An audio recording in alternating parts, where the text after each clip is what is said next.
Hello YouTube, this is your Price667, and we are here with playoffs of the BBR. We have finished as the 5th overall seed within the standings, so we are able to make playoffs. How the BBR playoffs work is the top 4 seeds each get to draft who they want to play for their round 1 games, and going in seeding order would be so. First seed gets to pick first, and then second seed gets to choose with who's left, and so on and so forth. So first seed was Jay Bear, and he ended up choosing Amel. Second seed was Kirby, and he ended up choosing Tony. And so that left pokeaim and Shuckle King on who they wanted to play.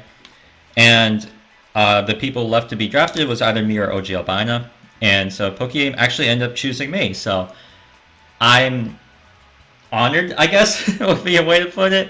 I mean, he probably chose me because he thinks that he has a better chance against me versus OG Albino, which is fair. He did play Owen earlier in the season and lost, so I'm not going to fault him for choosing me like that. I have no qualms like that.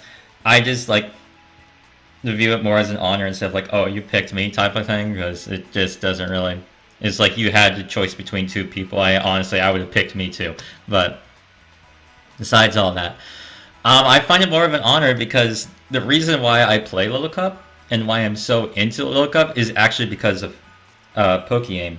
I watched UCL, the Little Cup offseason 10 years ago now, and like I got interested in it because of his team, and like watching him play, I was like, oh, this looks a lot of fun. Little Cup looks like a lot of fun, so I started getting into it. I drafted a lot of his mons, like early on when I was first getting into Little Cup. I drafted a lot of the mons he used. Like I would use Growlithe a lot, I would use Shelder a lot. So I was just like using things that he's used before. So I just find it cool that like all these years later, I am playing the person who got me into Little Cup in playoffs for the BBR. So I find that cool. I find that like a whole circle thing. If I could win, that'll be better, but like I'm still going to try my best no matter what. So I do want to put on a good show and hopefully maybe come out with a victory. So starting out here, looking at his team, he has Mudbray, Alolan Vulpix, Marini, Wattrel, Alolan Sandshrew, Crabrawler, Minccino, Poltergeist, and Pineco.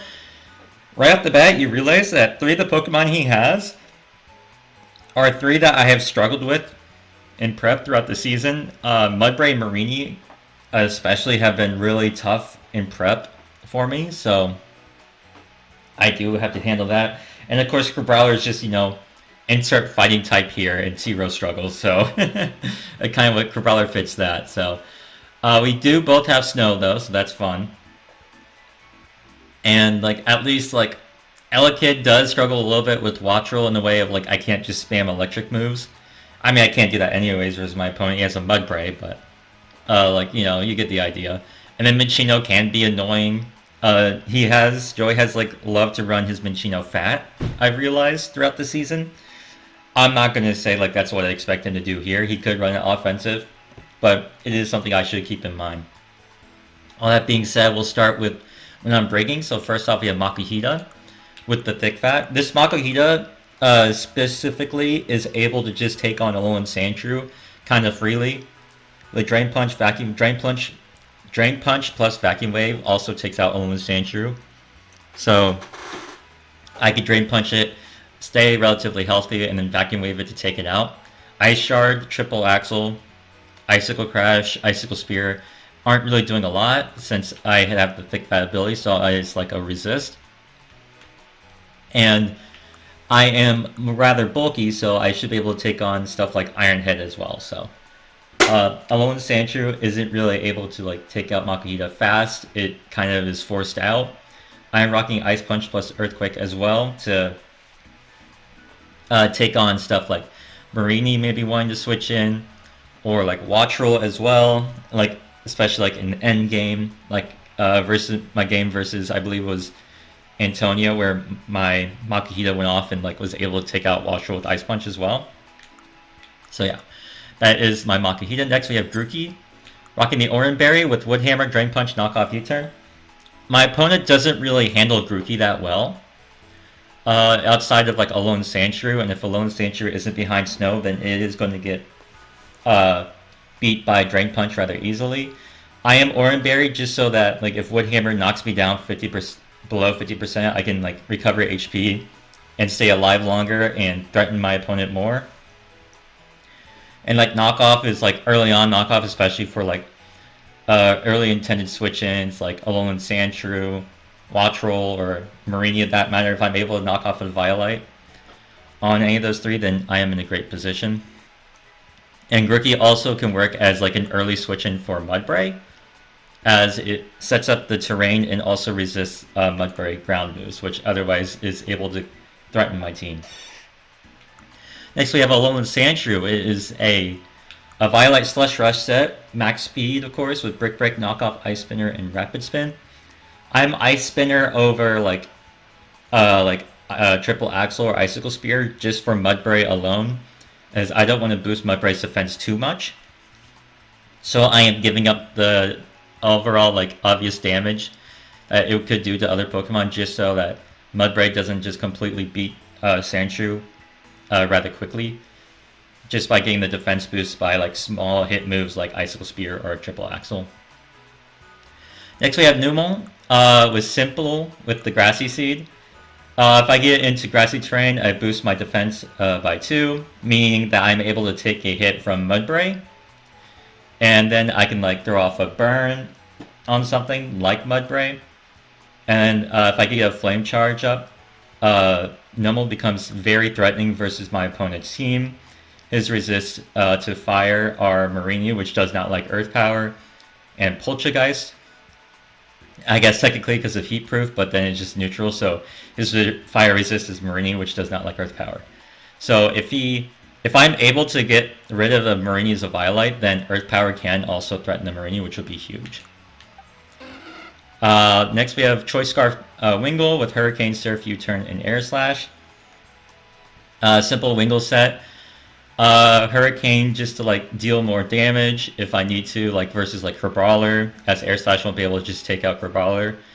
Or like if I want to deal more damage to Marini as it switches in, as Marini would probably be a good pivot, as I'm not running knockoff on this set. And then Surf, of course, just for like guaranteed damage versus my opponent. If the Marini is down, and then I can just start spamming Surf instead of having to like to spam Hurricane or Air Slash, just to get like guaranteed damage on things. And finally we have Elekid. This Elekid's actually adamant, since my opponent's fastest Pokemon is Minccino, which is 18 speed, so I am able to run adamant Elekid with Brick Break, Ice Punch, Thunder Punch, and Volt Switch. I was contemplating bringing like a Scarf Elekid set, but I think Adamant Life Orb works as well here, because I can switch moves, so that Wattrel doesn't get to switch in for free versus me. Same thing with like Mudbray. If I like click Thunder Punch and then I'm locked into Thunder Punch versus the Mudbray coming in, so I can just like click Ice Punch and deal major damage to both Mudbray and Wattrel, as well as like Brick Break for like Alolan Sandshrew and Alolan Vulpix in case like Alolan Vulpix wants to get up screens versus me. Brick Break can get rid of them. Yeah, I am also running Brick Break Alolan Sandshrew for that reason. So yeah, thank you all so much for watching. I hope you enjoy this battle. If you're coming in from pokeaim's side, welcome. Please do subscribe. It would mean a lot to me, and I want to keep making Little Cup content. So yeah, thank you all so much for watching. Catch you all once the battle begins. Alright, so this is post-game material here. Unfortunately, my footage was really bad after my team builder, that it got to the point where it was really choppy, and then it just completely cut out altogether. So it's really unfortunate. I feel like it does a disservice to my opponent and then to BBR as a whole. So this is like, I believe this would be, thus far as I know, it's the only time that's happened. So I've since fixed the issue, so hopefully the issue doesn't really sprout up again. So with all that being said, this is going to be a post-game overview where I kind of talk about what's going through my head at the time that all this is happening. So it's going to be from Joey's side. So it's unfortunate. I really wanted to like show my side, and I'm very disappointed by this, but it is what it is. There's nothing I can do about it. You all at least know my sets from the team builder. Fortunately, the team builder was good enough that it's going to stay. So it's just going to be a post game for the game. So yeah. With all that being said, we'll get into the game here.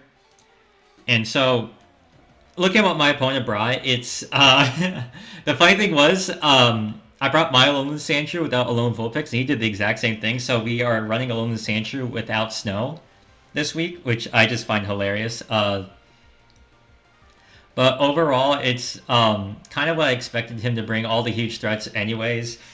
Mudbray and Marini are really scary, of course. Then Alolan Sandshrew and Brawler can also be super scary as well. So when I was looking at this, I was like, I think I kind of want to lead Numel, because I think Pineco's like just like a usual lead for my opponent. Pineco's usually just like a lead Pokemon.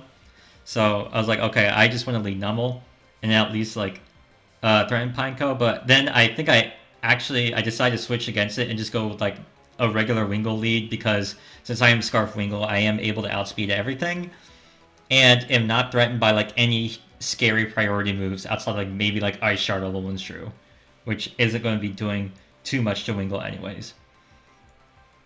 So I'm like, okay, I think I'll just lead Wingull here. I am, of course, still like going through my discussion, like maybe I want to lead Numel type of thing, but I do end up leading Link. I do decide that, you know what, Wingull's best lead here for me. I do think, like hindsight, I do believe that like Numel would have been a better lead, of course, but I'm okay with the Wingull lead either way. He leads Pineco. I was like, okay, so I'm just going to U-turn. I am going to break this guy's sash. I am thinking that like okay. I think this Pineco, if anything, would want to set up hazards versus me. My spinner is Alolan Sandshrew, and I don't believe I even brought spin for this game, so I don't really have a way to get rid of hazards. So it's like, okay, let me just U-turn, get into Numel, and like only allow like one set of hazards to go up right now. So I'm like, all right, I'm going to U-turn, I'm going to go into Numel. I'm expecting the Pineco to just set up hazards. And long and behold, what the Pineco does here is it just clicks Rock Blast. I'm like, oh, he Rock Blasted instead of saying hazards. Like, that's scary. And then as the Rock Blast is hitting me, I am realizing that, okay, I got hit 4 times. This could probably be loaded dice, if anything. Like, that's something I would expect Joey to run. So I'm like, okay, this is probably loaded dice if I had to guess what the Pineco is. And so I'm like, okay, I can't let him just like take out Numel for free. I'm a little disappointed. My Numel being injured does kind of make it worse versus my opponent's team, a lot worse. So I think this damage is really huge for my opponent. And like the fact that my Numel is like so weak is it doesn't really threaten to like get set up at all anymore. And it's just like kind of scary for me because like Numel was like my setup threat I had. But with all that being said, like, okay, I think I just need to take out this Pineco. Flame Charge would not be enough to take out this Pineco due to Pineco's rather large defense. So I just need to click Fire Blast here instead. Which, after all this waiting, is, I believe, what I am going to do. Yeah, I click Fire Blast here. I'm able to take out Pineco, so I start out with an early lead, but at the same time, the Pineco did do good damage to my Numel. And so my Numel being kind of weak now makes it a huge detriment for me. I am expecting like something like Marini or Mudbray to come in. And I'm like, okay, I don't really have great switch-ins to either of those. So I'm like, if they come in, I think I'm probably just going to sack my Numel. As like, I have a good switch into Mudbray is like my Grookey, but like if Marini comes in, I don't really have a good switch into Marini, so like, okay, I'm just going to sack Numel if it does come in. He actually ends up going Minccino, which is great for me because I have an amazing switch into Minccino. Minccino can't really touch Alolan Sandshrew since it doesn't have access to like any fighting moves and stuff of that nature. So like I can kind of just freely go into Alolan Sandshrew versus my opponent's Minccino and be okay from there. So that's exactly what I do. I am able to save Numel as a sack later on, and I am able to tank this Tail Slap rather well with my Alolan Sandshrew. Yeah, it's going to hit me 5 times due to Skill Link. And I'm like, okay, I'm in a good position here. I could just kind of freely click knockoff. Like my opponent has to lose an item on something, so and like he's definitely not going to just want to stay in. Maybe like he'll click U-turn or something, but outside of that, I just like he has to like have one Pokemon lose an item. So, and I'm really like putting pressure on my opponent here. It's like on like what item is he willing to lose. So I am just clicking knockoff here. And so he decides that Alolan Sandshrew, his own Alolan Sandshrew, is okay to lose its item. And so like I get to figure out like, okay, this Alolan Sandshrew is Sash, which is great. I don't have to worry about that anymore. Of course, Sash would have been broken anyway, so I think if any item to lose, that was a good item to lose. And now I'm like, do I want to risk the speed tie? Usually, I would say no. He has a lot more to gain for winning this speed tie than I do, because if I lose this Alolan Sandshrew, Minccino is a huge threat. However, I'm like, you know what? I win my speed ties. That's how I kind of am as a Little Cup player anyways, is like, I really like just going for speed ties a lot. It's a very risky move, and a lot of time it shouldn't work, but somehow it does. I'm able to win the speed tie, fortunately. I'm able to take out his Alolan Sandshrew, which is great for me, and my Alolan Sandshrew still being alive and healthy works wonders against my opponent. Now, I'm expecting something like Brawler to come in, or Mudbray. Either of those would work. I think Brawler, just because of how big of a threat Earthquake Drain Punch is versus me. So I'm like, okay, Brawler's coming in. My best bet is to just sack Numel. Because Numel is like kind of weak. He gets outsped by a lot of his team, my opponent's team. So I'm like, okay. I just think I sack Numel here so I could get a free switch into my Pokemon that can take out Brawler. So I am going to sack Numel as he clicks Drain Punch as expected. My Numel goes down, which will give me a free switch into Wingull. So I'm just going to go Wingull here. I think I do like maybe contemplate a little bit like, do I want to go Allocate instead? But I think at the end of the day, I do believe Wingull is the best bet. I do know that Wingull can, in theory, take a lot of damage from like Air Slash wouldn't be able to kill it. So I'm clicking Hurricane here because I'm pretty sure he would like build this Crabrawler in order to take an Air Slash. So I was like, okay, I need a Hurricane here. And like I need to like take this out. Okay, so he protects. Like okay, so he kind of knows I'm Scarf. Like what else would I bring? Like Wingull, like Scarf Wingull here against my opponent is really good. It's like okay. And then I'm thinking like, does he want to like double into Marini then? Like, do I want to double out then if he goes into Marini? So, like go into like, and then I'm like, well, I don't really have anything that takes on Marini anyways from full health. So like, okay, I'm just going to click Hurricane. I click Hurricane, and it actually lives. I'm like, oh goodness, this lived, and my Wingull goes down. Of course, I'm like, oh no, that's not good, because losing Wingull it kind of sucks for me. I don't have like. Now, like, first of all, I find out this Crabrawler is super bulky.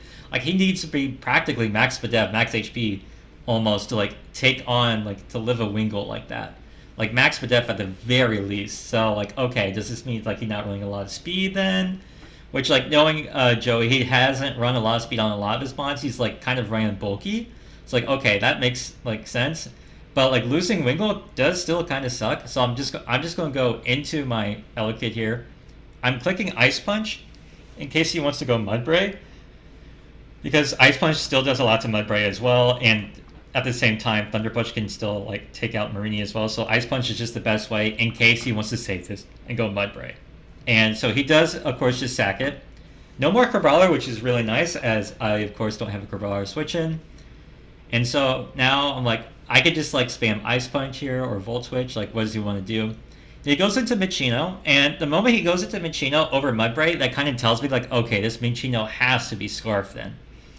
And, like, I still have a great switch into Minccino, so I'm okay with that. As I'm just going to go into Alolan Sandshrew. Of course, this Minccino can click something like U-turn, and then, like, get into, like, Mudbray or Marini for free. But either way, I am going to the Pokemon that is supposed to check this, and that is Alolan Sandshrew. So he clicks Tail Slap here, and unfortunately he misses, or I guess fortunately for me, but that damage would have been huge for my opponent, so it kind of sucks that he missed there, and I do apologize for that, but it is like you kind of like live and die by clicking Tail Slap a lot. So it's kind of like clicking Hurricane with Wingull, but I was able to hit my Hurricane, so I'm just like, I just click Knockoff. Mudbray does get the defense boost. I'm like, okay, and I see, okay, he's Rocky Helmet. I was thinking like maybe this could be like Orange Berry or something, but it ends up being Rocky Helmet. It's like, okay, so that's like kind of scary. Then I'm like contemplating like, do I want to stay in? But I was like, no, I have a dedicated switch for Mudbray, so I'm just going to go into Grookey. And so like, okay, here's my dedicated switch, and it's just good old Grookey, and he ends up also like doubling out into his own Minccino, which is like, okay, great play on my opponent's part. I understood that like I didn't want to like have to like sack Alolan Sandshrew there, so he's getting it into his Minccino again for free. And Tail Slap like can kind of start racking up damage, just like doing at least 5 or 6 each time Alolan Sandshrew comes in. So sooner or later, it is just going to take out my Alolan Sandshrew. If he was able to hit me last turn, I think he actually would have been in like maybe range to like just click it again, and my Alolan Sandshrew would go down. But since he missed, I'm able to like switch in one more time again, kind of freely. So he does hit here. Yeah, if he hit earlier, then I would be in range of a second Tail Slap afterwards. So I think like what that would have changed was like I think it would have just like kept Grookey in and click Wood Hammer, because I do have Orange Berry, so I do at least live Tail Slap. But now I'm like, okay, now I'm just spamming Knock again. My opponent does not like, even if he goes into Mudbray, I can always Ice Spinner right after and take out the Mudbray like that.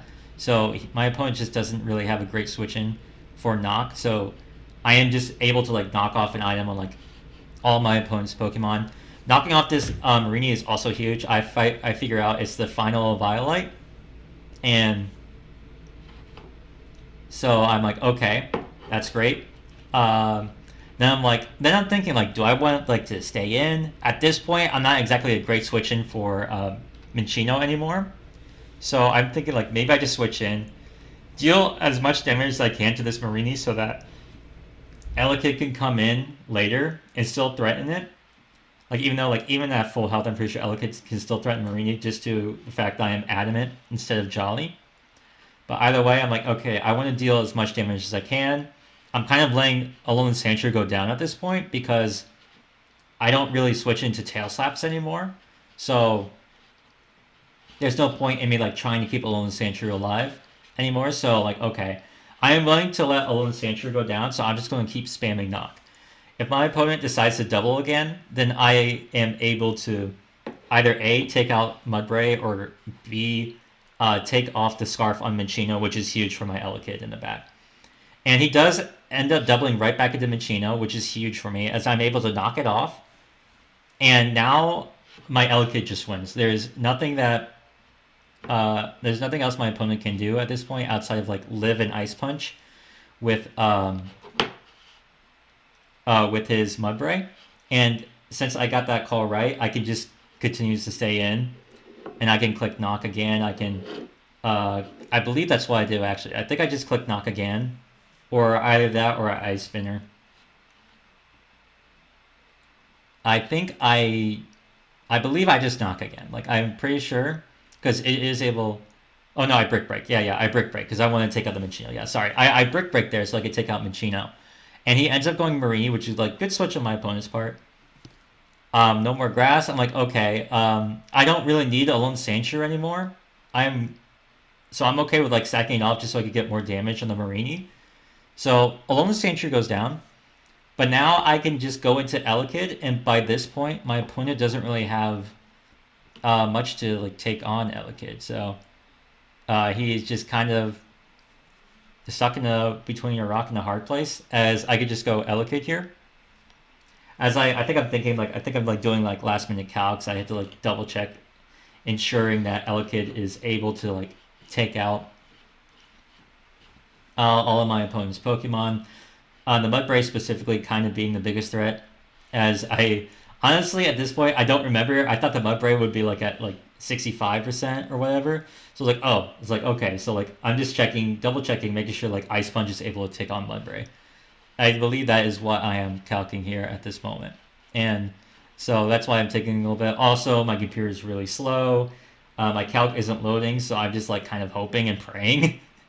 So I end up going allocate in the end, finally. And I'm like, okay, I'm just gonna Thunder Punch here. Ice Punch does not take out Marini, and if he stays in, I don't want to like have to take like a Surf or a Mud Shot. So like I'm just going to have to like click Thunder Punch, and then I can just click Ice Punch right after and take out Mudbray if he does go hard Mudbray, which is exactly what he ends up doing.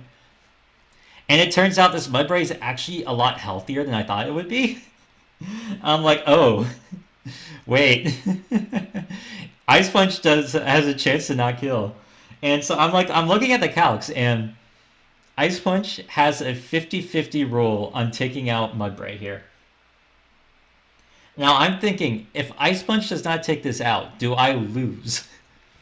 I'm like, I don't think I lose yet, because I still have Grookey in the back with Oranberry and Makuhito, which is healthy, to take on Minccino, but like at the same time, it can be kind of sketchy, especially like with Marini, and especially with like Woodhammer damage, recoil. So I'm like, okay, I'm happy that Ice Punch took out the Mudbray. At that point, I realized that I won. There's nothing left that my opponent can do. No, a Violite Marini is unable to live a Thunder Punch from Elekid since I am Adamant Life Orb. So at this point, it is just game over. I think my opponent's like at this point is doing like last second calcs, having to make sure like maybe if he has a shot, but at the end of the day, I just it is GG's to my opponent. I'm very happy I got to play pokeaim. I am really sad though that like this is a post-com, so it's not as quality of a video that I would want it to be, unfortunately, but it is what it is. I just have to be more cognizant of how my computer is running, I think, but unfortunately, I just decided to crap out at runtime, so there wasn't much else I could have done. So I have to accept it. But live and learn. GG's to my opponent once again, and I've said it once. I said it before. I'm like he's the reason that I play Little Cup in the first place. So I'm very excited that I got to play him at Little Cup. So yeah, thank you all so much for watching, and I'll catch you all next week. Peace.